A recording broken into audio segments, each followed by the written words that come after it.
એની ચર્ચા આપણે chapter number 4 માં પણ કરેલી, નિયમિત વર્તુળમય ગતિ. અને થોડાક વિશે આપણે ત્રીજા ચેપ્ટરમાં પણ નિયમિત વર્તુળમય ગતિ છે એના વિશે ભણી ગયા હતા. ફરીવાર અહીંયા એ વસ્તુની ચર્ચા થશે કે શા માટે આપણે અહીંયા આ થિયરી ચર્ચા કરવી પડશે. તો હું તમને એક સિમ્પલ ઉદાહરણ આપું કે તમે ઘણીવાર જોયું હશે કે અમુકવાર વાહન છે, બાઇક હોય કે કાર હોય, કોઈ પણ આપણે બાઇકનું ઉદાહરણ લઈએ તો બાઇક જે છે એ આપણે અમુકવાર ટર્ન લેતી વખતે એટલે કે વળાંક લેતી વખતે સ્લીપ થઈ જાય છે. સ્લીપ થઈ જાય એટલે રોડની બહાર જતું રહે છે. તો આવી ઘટના શા માટે બને છે? તો એ વસ્તુની આપણે અહીંયા આ થિયરી શીમાં ચર્ચા કરવાની છે.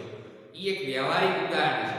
તમે ઘણીવાર જોયું છે બાઇક ફૂલ સ્પીડમાં હોય, જે એની ઝડપ હોય, તો એ ઝડપે ટર્ન લેશે સમજો તો ત્યારે સ્લીપ થઈ જાય છે. અને અમુક બાઇક છે એ સરળતાથી ટર્ન લઈ લે છે. તો આવું શા માટે બને છે? શા માટે બાઇક છે એ સ્લીપ ખાય છે? તો એ મેન વસ્તુ છે એની ઝડપ. તો પ્રશ્ન થાય કેટલી એની ઝડપ રાખવી જોઈએ? તો એનો જે આધાર છે એ જે ટર્ન લે છે એના વળાંક ઉપર એટલે કે વર્તુળાકાર માર્ગની ત્રિજ્યા ઉપર રહેલો છે. તો આપણે એ વસ્તુની અહીંયા આ થિયરી છે ફિઝિક્સમાં ચર્ચા કરવાની છે. તો એક વ્યવહારિક ઉદાહરણ છે, એની પાછળનું જે ભૌતિક કારણ છે એ આપણે આ ફિઝિક્સ આ ચેપ્ટર છે એમાં જોવાનું. તો હવે જો પહેલા વર્તુળાકાર ગતિશીલની વાત કરું કે જ્યારે કોઈ m ટનનો પદાર્થ v જેટલા વેગથી r ત્રિજ્યાના વર્તુળાકાર માર્ગે ગતિ કરે છે તો ઈ નિયમિત વર્તુળમય ગતિ થઈ કે ઈ ગતિ દરમિયાન જે વેગ છે એનું મૂલ્ય હંમેશા અચળ રહેશે, પણ ઈ વેગની જે દિશા છે એ સતત બદલાતી. માની લો કે અત્યારે એક પદાર્થ છે આ સ્થાન ઉપર છે તો ત્યારે નો વેગ v છે આ દિશામાં છે અને એના ઉપર જે બળ લાગે છે એ કેન્દ્ર તરફ લાગશે, જેને આપણે કેન્દ્રગામી બળ કહીશું.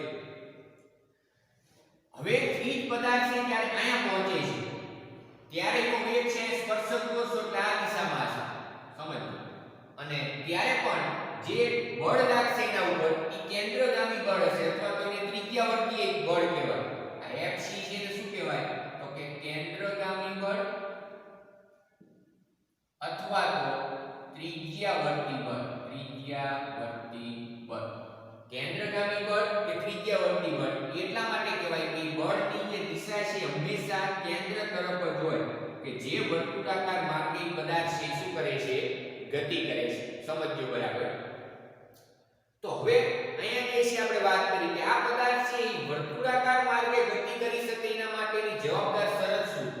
તો એના માટે જવાબદાર શરત કે જે એને બળ પૂરું પાડશે એટલે કે એના માટે જવાબદાર જે કેન્દ્રગામી બળ હશે એ કેન્દ્રગામી બળનું સૂત્ર આવું થશે mv²/r. જો અહીં કેપિટલ R લખ્યો છે હું અહીં કેપિટલ R લખીશ. આ જે છે આપણા માટે કેન્દ્રગામી બળનું સૂત્ર કે પદાર્થને વર્તુળાકાર માર્ગે ગતિ કરાવવા માટે જવાબદાર જે કેન્દ્રગામી બળ છે આટલું હોય છે mv²/r. m એટલે પદાર્થનું દળ, v એટલે એનો વેગ અને r એટલે વળાંકની એટલે કે વર્તુળાકાર માર્ગની ત્રિજ્યા. સમજો બરાબર? હવે આ બળ છે એને કોઈ અન્ય બળ પૂરું પાડતું હોય તો એ પદાર્થ સતત આ રીતે નિયમિત વર્તુળમય ગતિ કરી શકે. જેમ કે આપણે સૌરમંડળનું ઉદાહરણ લઈએ તો કે જે સૂર્ય છે સેન્ટરમાં છે, એની આસપાસ બધા ગ્રહો છે, પૃથ્વી કે સૂર્યની આસપાસ જે અન્ય ગ્રહો છે પરિભ્રમણ કરતા હોય છે. તો એમની જે ગતિ છે નિયમિત વર્તુળમય ગતિનું એક ઉદાહરણ છે. ઈ ગતિ દરમિયાન સતત એમના જે જરૂરી જે કેન્દ્રગામી બળ છે કોણ પૂરું પાડતું હોય? તો અહીંયા લાગતું ગુરુત્વાકર્ષણ બળ. એટલે કે ગ્રહોને સૂર્યની ફરતે ગતિ કરાવવા માટે જે જરૂરી કેન્દ્રગામી બળ છે ઈ કોણ પૂરું પાડે છે? તો કે સૂર્ય અને જે તે ગ્રહ વચ્ચે લાગતું ગુરુત્વાકર્ષણ બળ જે એમના દળના કારણે લાગે. એવી જ વસ્તુ આપણે એમ કહીએ કે જ્યારે કોઈ પણ પરમાણુ હોય તો એના ન્યુક્લિયસની આસપાસ ઇલેક્ટ્રોન પરિભ્રમણ કરે છે. ન્યુક્લિયસ હોય એની આસપાસ કોણ પરિભ્રમણ કરે? ઇલેક્ટ્રોન. તો ઈ ઇલેક્ટ્રોનની ગતિ છે ઈ પણ નિયમિત વર્તુળમય ગતિ છે. તો ઈ નિયમિત વર્તુળમય ગતિ છે એના માટે જે જવાબદાર છે ઈ બળ હોય સમજો ઈ કેન્દ્રગામી બળ છે ઈ પૂરું પાડશે. હવે જો તો ઈ નિયમિત વર્તુળમય ગતિ છે એના માટે જરૂરી જે આ કેન્દ્રગામી બળ છે ઈ સૌરમંડળનું જે તંત્ર છે એમાં ગુરુત્વાકર્ષણ બળ છે પૂરું પાડશે. અને જે આપણે પરમાણુની વાત કરી કે જેમાં ન્યુક્લિયસની ફરતે જે ઇલેક્ટ્રોન છે એ ગતિ કરે છે સમજો, તો એના માટે જે જરૂરી કેન્દ્રગામી બળ છે એ એમની વચ્ચે લાગતું જે કુલમ બળ હોય એ પૂરું પાડતું હોય છે.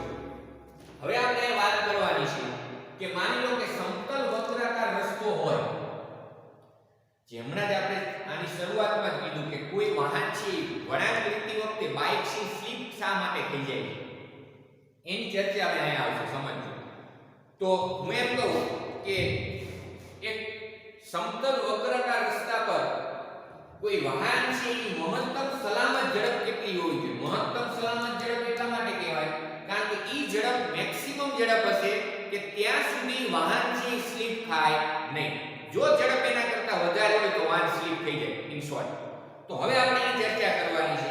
તો જે મેં આકૃતિ વિષયમાં જો જે વાહન છે ને દર્શાવ્યું છે કે જે v1 થી r ત્રિજ્યાના આ વર્તુળાકાર રસ્તો કે જે સમતલ હશે, આપણે જે રોડ કહી છે એ રોડ ઉપર એક વિચારો કે ટર્ન આવે છે વર્તુળાકાર ટર્ન, અહીંયા ઈ વાહન છે આ રીતે ટર્ન લેશે, એની ઝડપ છે v છે. તો એની જે ગતિ છે એ વર્તુળાકાર ગતિ થઈ અને એના માટે જવાબદાર જે બળ છે કેન્દ્રગામી બળ છે આ દિશામાં લાગતું હશે. ઈ કેન્દ્રગામી બળ એને કોણ પૂરું પાડશે? તો કે ઈ દિશામાં જે ઘર્ષણ બળ હશે એ ઘર્ષણ બળને આપણે Fs વડે દર્શાવશું. આ વાહન આ પોઝિશન ઉપર છે તો એને ઉપર તરફ કયું બળ હશે? તો કે લંબ બળ. નીચે તરફ વાહનનું જે વજન હશે એ અનુસાર કયું હશે? તો કે વજન બળ. જો સમજજો બરાબર, એટલે કે ઉપર લંબ બળ, નીચે શું હશે? વજન બળ. એટલે વાહન છે એ ઊર્ધ્વ દિશામાં ગતિ ન કરે. તમે જોયું હશે કે કોઈ સમતલ રસ્તા ઉપર બાઇક જતું હોય તો કે બાઇક છે આ રીતે ગતિ નથી કરતું, ખ્યાલ આવે છે કે નહીં? રસ્તાને સમાંતર જ ગતિ કરશે ને ટાયર છે સતત રસ્તાના સંપર્કમાં જ આવવા જોઈએ. એનો મતલબ શું કે શિરોલંબ દિશામાં એનું કોઈ સ્થાનાંતર થતું નથી. એ શા માટે નથી થતું? કારણ કે એના ઉપર લંબ બળ જે લાગે છે એટલું જ બળ છે વજન બળ બરાબર હોવું જોઈએ. તો પહેલા તો આના ઉપર લાગતા બળો છે કયા કયાની હું વાત કરું કે આ વાહન છે એના ઉપર કેટલા બળ લાગે? તો પહેલું જે છે લંબ બળ, જેને n વડે દર્શાવ્યું. બીજું બળ કયું? તો કે વજન બળ, જેને આપણે mg વડે દર્શાવ્યું છે. ત્રીજું બળ કયું? તો કે ઘર્ષણ બળ, જેને આપણે Fs વડે દર્શાવ્યું છે. અને Fs બરાબર તમને ખ્યાલ છે μs * n, જેમાં μs છે ને આપણે સ્થિત ઘર્ષણાંક છે કહીશું. તો આ જે વાહન છે એ ઊર્ધ્વ દિશામાં એની સંતુલન સ્થિતિ માટે સમજજો, વાહનની ઊર્ધ્વ દિશામાં સંતુલન સ્થિતિ માટે આપણે એની ઊર્ધ્વ દિશામાં સંતુલન સ્થિતિ માટે આપણે વાત કરી તો અહીંયા આપણે એવું કહી શકીએ કે ઈ વાહન છે ઊર્ધ્વ દિશામાં એની સંતુલન સ્થિતિ રહે એના માટે આ જે લંબ બળ છે એના બરાબર એનું વજન બળ થવું જોઈએ. આ સમીકરણ નંબર 1. આપણે મેળવવાનું શું છે કે આ વાહન આ વર્તુળાકાર માર્ગે સતત ગતિ કરી શકે. સમજજો, આ વાહન આ વર્તુળાકાર માર્ગે સતત ગતિ કરી શકે એના માટેની જવાબદાર એની ઝડપ, મહત્તમ ઝડપ કેટલી રાખી શકાય એનું આપણે સૂત્ર મેળવવાનું છે. સિમ્પલ. તો હવે આપણે કીધું એમ કે ઊર્ધ્વ દિશામાં આના ઉપર કોઈ જ બળ નહીં લાગે કારણ કે આ બંને બળના મૂલ્ય સમાન, દિશા વિરુદ્ધ. તો ઊર્ધ્વ દિશામાં એના ઉપર કોઈ બળ લાગશે નહીં. માટે વાહન પર ઊર્ધ્વ દિશામાં કોઈ પણ બળ લાગશે નહીં. એટલા માટે ઈ ઊર્ધ્વ દિશામાં ગતિ કરી શકશે નહીં. તો આપણને ખબર જ છે બાઇક છે ત્યાં ઉપર નીચે નો ગતિ કરતી. હવે આગળ બીજા કયા બળો છે? તો કે એના ઉપર ઘર્ષણ બળ જે લાગે છે એ રસ્તાને સમાંતર સપાટી ઉપર લાગતું હોય કે જેનો ટાયર, વાહનનું ટાયર અને જે રસ્તો જે છે એની સપાટી જે સંપર્કમાં હશે તો અહીંયા એ ઘર્ષણ બળ છે લાગતું હોય. તો આને r ત્રિજ્યાના વર્તુળાકાર માર્ગે ગતિ કરાવવા માટેની જવાબદાર શરત કઈ? તો કે કેન્દ્રગામી બળ એટલે કે Fc બરાબર ઘર્ષણ બળ થવું જોઈએ. શું થવું જોઈએ? ઘર્ષણ બળ. તો એ વર્તુળાકાર માર્ગે એની ગતિ જાળવી રાખે. જો આ શરતનું પાલન ન થાય તો એ રસ્તા ઉપરથી બહાર ફેંકાઈ જશે, એટલે કે સ્લીપ થઈ જાય. તો કેન્દ્રગામી બળ એટલે mv²/r બરાબર ઘર્ષણ બળ એટલે તો કે Fs. ખ્યાલ આવે છે કે હવે હું તમને બે શરત કહું છું કે જે વાહન છે ઈ રસ્તા પર ફેંકાઈ જશે એની શરત શું અને વાહન રસ્તા પર સલામત રીતે ગતિ કરે એની શરત શું? તો કે જો Fs mv²/r હોય એટલે કે જે ઘર્ષણ બળ છે એનું મૂલ્ય જ્યાં સુધી ઘર્ષણ બળનું મૂલ્ય જ્યાં સુધી કેન્દ્રગામી બળ કરતા વધારે રહેશે ત્યાં સુધી વાહન સલામત ગતિ કરશે. સલામત એટલે સ્લીપ ખાશે નહીં. પણ જ્યારે Fs mv²/r થાય એટલે કે કેન્દ્રગામી બળના મૂલ્ય કરતા ઘર્ષણ બળ જો ઓછું રહે ઘટતું જાય તો વાહન છે એ શું થઈ જાય? સ્લીપ ખાશે અને બહાર ફેંકાશે. એટલે કે રસ્તો છે એની બહાર વાહન છે અહીંથી રસ્તાની બહાર વાહન જતું એટલે કે આપણે એને કહી શકીએ સ્લીપ કહીએ. તો એના માટેની શરત આ કે જ્યારે Fs mv²/r થાય ત્યારે તો હવે આપણે ઝડપ કહેશું કે ઈ ઝડપે વાહન ગતિ કરતું હશે તો એકદમ એની મુસાફરી સેફ રહેશે અને ઈ ઝડપે વળાંક લેશે તો પણ સ્લીપ ખાશે નહીં. એને ઈ વાહનની મહત્તમ સલામત ઝડપ કહેવાય. અહીંયા v છે વાહનની ઝડપ જ છે. મહત્તમ ઝડપ એટલે એને આપણે vmax કહેશું. હવે જેવી વાહનની ઝડપ વધશે એટલે તમે જોશો કે વાહનની ઝડપમાં જો વધારો થાય તો આ કેન્દ્રગામી બળ વધશે. હવે કેન્દ્રગામી બળ વધતું હોય તો સામે ઘર્ષણ બળ ન વધતું હોય સમજજો. જો ઘર્ષણ બળ ન વધતું હોય તો શું થશે?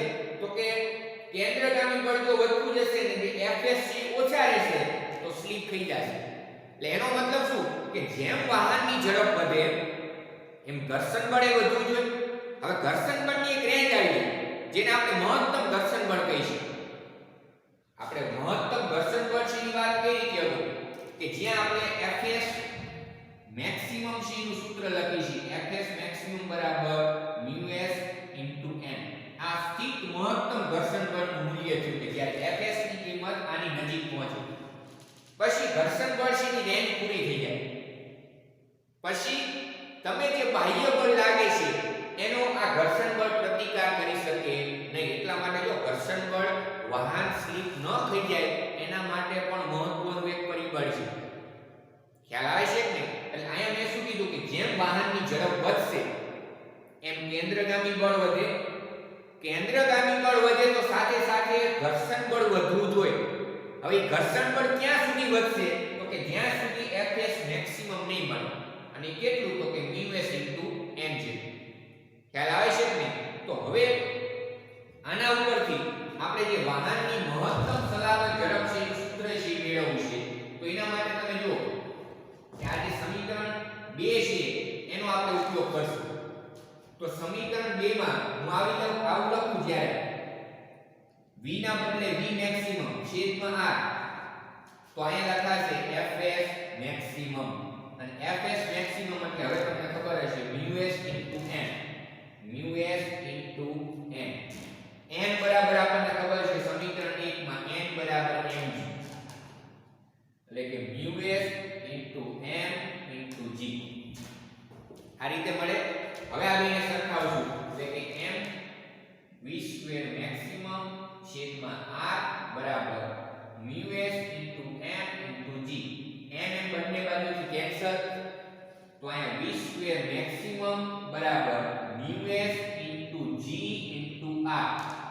તો આના ઉપરથી આપણને v મેક્સિમમ નું સૂત્ર મળ્યું વર્ગમૂળમાં μs * g * r.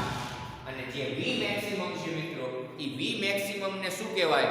તો કે જે વાહન છે એની મહત્તમ સલામત ઝડપ કે ઈ ઝડપે ઈ વાહન વળાંક લેશે તો ઈ સ્લીપ નહીં થાય. સમજજો.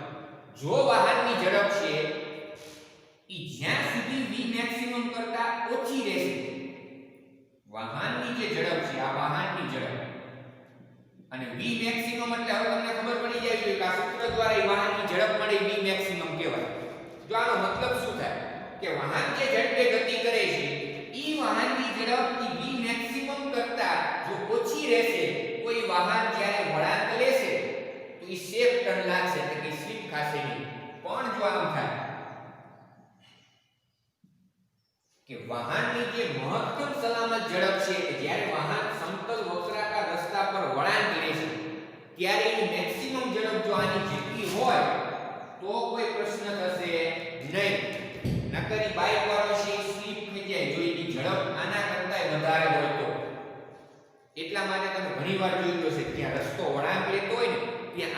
વાળાએ લખ્યું હોય કે વાહન ધીમે ચલાવો અથવા તો અહીંયા સ્પીડ નક્કી કરી હોય કે બાઇક છે તે બાઇકની સ્પીડ અહીંયા લખી હોય કે બાઇક આટલી ઝડપથી ચલાવો, એ શા માટે લખે છે કે અમથા નથી લખતા, એમાં વસ્તુનું કેલ્ક્યુલેશન થાય છે કે વાહન આટલી ઝડપથી જો અહીંયા ક્રોસ કરશે તો એનો કોઈ પ્રશ્ન થશે નહીં, પણ જો આના કરતાં વધારે ઝડપથી વ્યક્તિ વળાંક લેશે, હવામાં જ રહે તો એ ઉડી બહાર જતો રહે અને હા ઉપર જતો રહે. ખ્યાલ આવે છે ને? એટલા માટે ખાસ વસ્તુ છે એ સમજવાની કે કોઈ પણ વાહન છે જ્યારે વળાંક લે છે રસ્તા ઉપર તો ત્યારે એની જે ઝડપ જે હોય એ v મેક્સિમમ બરાબર આટલી હોવી જોઈએ, µs r g, જેમાં µs તો આપણને ખબર છે એનો સ્થિર ઘર્ષણાંક એ અચળ હોય, r ની કિંમત જે વર્તુળાકાર માર્ગની ત્રિજ્યા છે એટલી, અને g એ છે કેવો છે અચળ. એટલે અહીંયા બીજી એક વસ્તુ નોંધવા જેવી રહી કે અહીંયા વાહનની જે મહત્તમ ઝડપ હોય એ વાહનના દળ ઉપર આધારિત નથી, એના વજન ઉપર આધારિત નથી. એટલે એવું નહીં સમજવાનું કે આપણે કોઈ બાઇક છે તો એ હલકું છે કે ભારે છે તો એ પ્રમાણે સ્લીપ નહીં થાય, એવી વસ્તુ નથી, ખાસ સમજજો. નકર અમુક છે હોશિયાર વિદ્યાર્થીઓ એવું વિચારતા હોય કે વજનદાર બાઇક હોય, જે ભારે વજનમાં બાઇક હશે, એ ભારે વજનમાં બાઇક તમે વર્તુળાકાર વળાંક લેતું હોય ને તો એને સ્લીપ ન ખાય જો ગમે એટલી ઝડપ હોય, પણ એ વસ્તુ ભૂલ થાય. વાહનના વજનને અને સ્લીપ ખાવાને કોઈ મતલબ નથી, એ ફક્ત ઝડપ જ જોવે છે. કોઈ પણ વાહન હોય, પ્લેટિના હોય પલ્સર હોય, સમજજો, પ્લેટિના હોય કે પલ્સર હોય, કોઈ પણ બાઇક હોય એની મેક્સિમમ ઝડપ આ સૂત્ર દ્વારા મળે. ઈ ઝડપ કરતા જો વધારે ગતિ કરશે વાહન તો વળાંક લેતી વખતે સ્લીપ થઈ બહાર ફેંકી દેશે. ખ્યાલ આવે છે કે એટલે આ જે વિશે આપણે બરાબર છે તૈયાર કરી નાખ્યું. હવે આના ઉપરથી એક તમને ઉદાહરણ આપું છું. આ કે ઉદાહરણ 5.10 જો ઉદાહરણ નંબર 5.10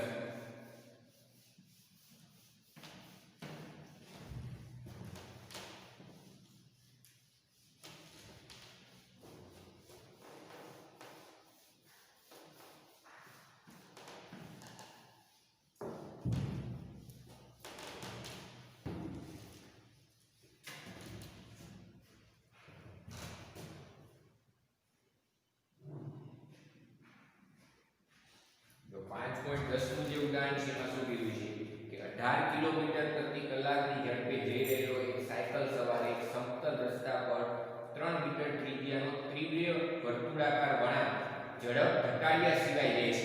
એટલે શું કીધું છે, એક વાહન છે એ ઝડપ આપી દીધી છે, બાઇક વાળો છે 18 કિલોમીટર પ્રતિ કલાકની ઝડપે ગતિ કરે છે, એને આપણે મીટર પ્રતિ સેકન્ડમાં કન્વર્ટ કરવા છે તો 5 ના છેદમાં 18 વડે મલ્ટીપ્લાય કરનાર એટલે એની જે ઝડપ હશે વાહન બાઇક મોટરસાઇકલની ઝડપ એ 5 મીટર પ્રતિ સેકન્ડ હશે.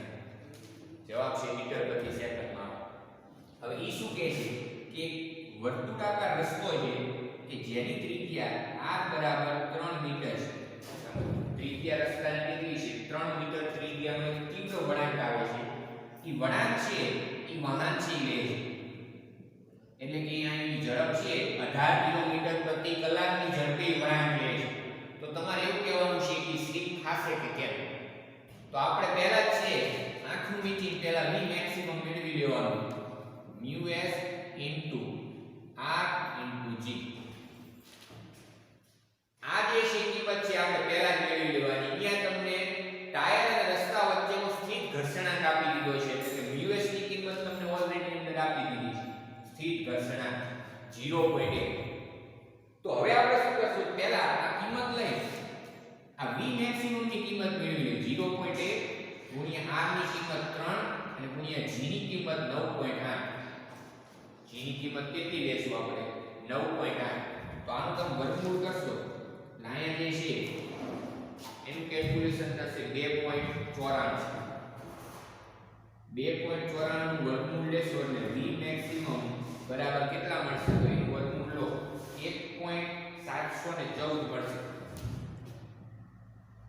1.714 મીટર પ્રતિ સેકન્ડ. હવે વસ્તુ સમજજો, વાહન છે એની મહત્તમ ઝડપ તમને મળી કેટલી 1.714 મીટર પ્રતિ સેકન્ડ. આનો મતલબ શું સમજજો, ઈ કોઈ પણ વાહન હોય એના દળ સાથે કોઈ મતલબ નથી, એના વજન સાથે કોઈ મતલબ નથી. ફક્ત આ જે v મેક્સિમમ ની કિંમત આપણે જે ત્રિજ્યાનો વળાંક લેવાનો છે, ત્રિજ્યા g એ અચળ છે અને us એ અચળ છે, એના ઉપરથી ગણતરી કરી તો આટલું મળ્યું. એટલે એનો મતલબ શું કે જ્યારે વાહન મેક્સિમમ આટલી ઝડપથી ગતિ કરતું હોય વળાંક લે તો એ સ્લીપ ન થાય. જો હવે એની ઝડપ આના કરતા વધારે હશે તો એ સ્લીપ થઈ જશે. અને તમને અગાઉ જ કહી દીધું કે જે વાહન છે એની ઝડપ કેટલી છે, 5 મીટર પ્રતિ સેકન્ડ. તો એનો મતલબ શું થયો કે જે વાહનની ઝડપ છે v ઈ આ મહત્તમ ઝડપ કરતા વધારે છે. એનો મતલબ શું કે વાહન છે સ્લીપ થઈ જશે. જો એ વાહન આટલી ઝડપથી ગતિ કરીને વળાંક લેશે 3 મીટર ત્રિજ્યાનો તો એ વાહન સ્લીપ થઈને આ રીતે બહાર ફેંકાઈ. કારણ કે એ બહાર શા માટે ફેંકાય, કોઈને એવો પ્રશ્ન થાય સાહેબ બહાર શા માટે ફેંકાય, તો એનું એક કારણ છે કે વર્તુળાકાર ગતિ માટે જવાબદાર જે કેન્દ્રગામી બળ હશે ઈ કેન્દ્રગામી બળ કરતા ઘર્ષણ બળ ઓછું થઈ જશે એટલે એને ઓટોમેટિક બહાર ફેંકી દેશે. ખબર પડે છે ને? નકર તો એ વર્તુળાકાર ગતિ છે એ સતત ચાલુ જ રાખે એવું બનતું હોય. એટલે અહીંયા પછી વાહન વર્તુળાકાર ગતિમાં રહેશે નહીં, એ વર્તુળાકાર બાદની ત્રિજ્યાથી વાહન છે બહાર તરફ ફેંકાઈ જશે. ક્યારે કે જ્યારે એની જે ઝડપ છે મહત્તમ સલામત ઝડપ કરતા વધારે થાય. આ કોનું સૂત્ર થયું? મહત્તમ સલામત ઝડપ.